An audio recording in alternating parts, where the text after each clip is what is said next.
ගංවතුර උදුර එනවත් එක්කම අපි දැකපු දේවල් තමයි ওই සුරක්ෂිත මධ්‍යස්ථාන වල ඉන්න වැඩිහිටියන්ගෙන් බහුතරයක් ඒ බෙහෙත් අතහැරලා තමයි ආවේ. මොකද ඒව ගන්න උන්ට වෙලාවක් තිබුණ නිසා මතක් වෙන්නේ නැහැ. ඒක නිසා ඊටමත්ම අර ඉක්මනින් ඒ කඳුරු වලට අපේ වෛද්‍යවරු පැමිණෙනවා සෞඛ්‍ය සායන පවතන.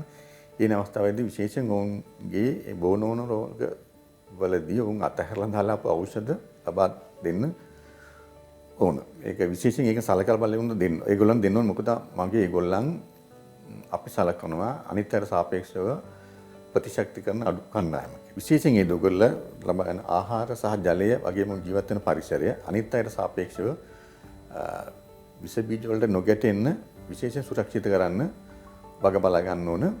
මොකද උන් ඊටම අනිත් අයට වඩා ලේසියෙන් රෝග වාද වලට ගොදුරු වෙන්න පුළුවන් නිසා.